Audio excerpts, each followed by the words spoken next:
May 24th, 2011, London, England. 3 weeks after the death of Osama bin Laden, President Obama conducted a state visit to Britain under heavy security, moving about the city in a motorcade consisting of nearly 20 heavily armed vehicles. But what secret protocols were in place to enhance his safety? And why were some of the vehicles in the motorcade, known as the Secure Package, split off from the group? The Secret Service's ability to protect the president is based on getting out of harm's way as fast as possible. We don't want to stay and fight. We want to get him out of there. The staying and fighting is left to other elements of the Secret Service and to the local police. But if the president cannot escape the scene, the Beast comes equipped with several top-secret modifications designed to repel an attack. The capabilities of these vehicles in detecting attacks is what keeps the Secret Service on the cutting edge. It's our ability to prevent an attack by recognizing what is potentially coming our way, that these vehicles are in the cutting edge of technology. The best asset that these vehicles have is the ability to detect certain potential attacks on a president of a chemical or a biological radiation nature. The Beast is an independent environment, a survival pod in the case the worst should happen. And so if, for example, there is an attack that involves nerve gas or some other kind of environmental agent, the car can be completely sealed, and it has its own oxygen supply for the protection of the occupants. It can only last for so long, and the main thing is to get the heck out of Dodge. Other vehicles in a presidential motorcade are also believed to carry counter-assault devices commonly found on military vehicles.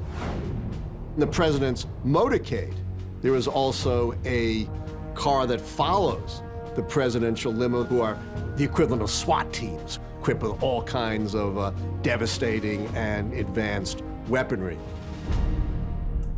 There are a lot of tactical devices. This is a very interesting one that was actually designed for the prison industries. This is a gas canister that could neutralize the entire area around that presidential limousine so that everybody outside of it, it would take about a day for them to remember their names, let alone do any harm. There's also something called chaff. A highly metallic ballistic device blows up in the air, and it will confuse air-to-ground missiles. Protecting the president while on the road presents many difficulties for the Secret Service. However, on January 17, 2009, an even more frightening scenario occurred when President-elect Barack Obama embarked on a 137-mile train trip from Philadelphia to Washington, D.C.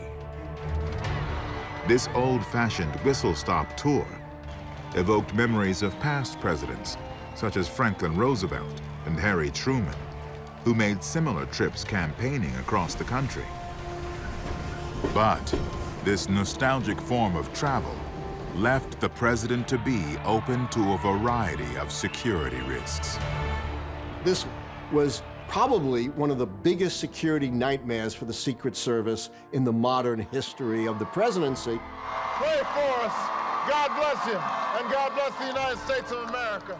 He's riding a train. He's not in the special presidential limo or in Marine One. He's stopping at a lot of small places. He's exposing himself. In a perfect world for the Secret Service, the president's schedule would never be announced in advance. We know it takes quite a bit of time for our enemies to plan and to plot, and so the less advance notice they have, the better.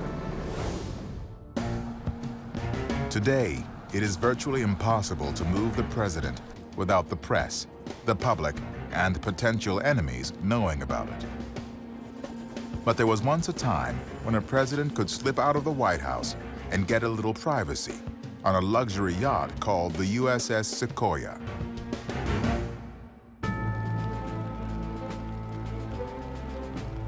a 104-foot wood hull ship known as Navy One. It served a unique purpose in World War II. The Sequoia provided Franklin D. Roosevelt and Harry Truman a secure location to plan their war strategy. Roosevelt worked on D-Day on the Sequoia with military leaders from the United States and from Europe. And following on that, Truman reportedly decided to drop the atomic bomb from the Sequoia.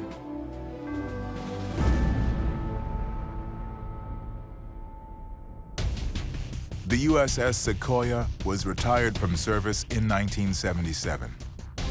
33 years after the sale of the original Navy One yacht, a new terrestrial transport has been added to the presidential fleet, one that meets the needs of today. A high-tech, heavily armed bus called Ground Force One.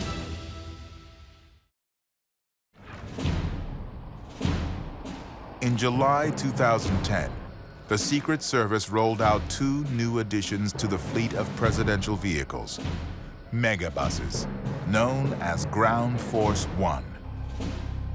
Each sleek black coach is a converted 45-foot-long vehicle designed by the Secret Service and built in Tennessee by Hemphill Brothers at a cost of $1.1 million each. The Secret Service ordered the buses to save money. Previously, the agency would have to rent and retrofit a bus each time one was needed for the president. There's a whole series of agencies that are coordinated in building out that vehicle and designing the vehicle, putting in different features, run flat tires, protective coatings and armoring and protective systems that would go into any protective platform for the president. A really extensive communications package. And then essentially all the features that you would want to see for a senior executive, office equipment, a suite of situational awareness tools to include access to television, radio, things of that nature as well. And this is the first time that they specifically designed a bus and are keeping a bus in inventory that was designed for the express purpose of transporting and protecting the president and other high-level Secret Service protectees. In using the bus, it's typically for the express purpose of being seen and transporting the president through a series of towns and remote areas where the president doesn't typically go. And as a result of that, there's a desire usually on the part of the staff to advertise where the president's going to be so that people can line the routes and be able to see him. And all that, of course, is anathema to the general Secret Service protective methodology. President Obama used Ground Force One in 2011 during a barnstorming trip across the Midwest. How are you, sir? Good to see you again. The coach solved many logistical problems facing those responsible for moving the president. It was very difficult to daisy chain Air Force One, Marine One, the presidential limo from stop to stop to stop. Presidential motorcades tie up traffic and create havoc. I mean, moving the president around is a big pain in the butt. So the bus makes what you might call short internodal transportation much more convenient for the president and the entourage. While traveling by bus was logistically easier than by plane or motorcade, it presented a new security challenge for the Secret Service. From an engineering and technology standpoint, Ground Force One might be a more difficult vehicle to up-armor. One of the weapons that must keep the Secret Service up at night is the Barrett 50 caliber sniper rifle, which fires a round about that long and has a standoff kill capacity of a mile. It will knock down a commercial aircraft. And it's legal for sale in a lot of states in the United States. So that's something that must worry the Secret Service more than air-to-ground missiles. How do you stop that bullet once it's flying through the air? I don't think they know. In case of emergency, the bus is said to contain a fire suppression system and tanks of oxygen in the event of a chemical attack. And just as is the case everywhere the president travels, the bus carries a supply of the commander-in-chief's blood.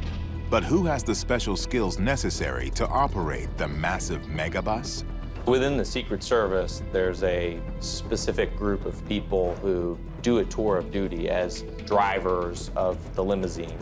And from that group, they select a specific subset that then go through enhanced training that's specific for commercial vehicles to ensure that they can apply some of the same methodologies that they would in a limousine to driving the bus. No matter what form of transport, the secret to moving the president safely is ultimately found in the capable hands of the men and women trained and ready to protect him. You have the president's safety in your hands, much as the same way you as a parent would have your family's life in your hand. Only it happens to be the President of the United States, and it's not the family car, it's now the presidential limo. Being a pilot on Air Force One, I think, is just a surreal experience. Watching the president walk to your airplane from the Marine helicopter, it's just an unbelievable feeling, and the responsibility that you feel is overwhelming. As the threats facing the president grow in the 21st century in complexity and cunning, the Secret Service, using the most advanced and heavily defended vehicles ever made, is more than ready to successfully and securely transport the President of the United States of America.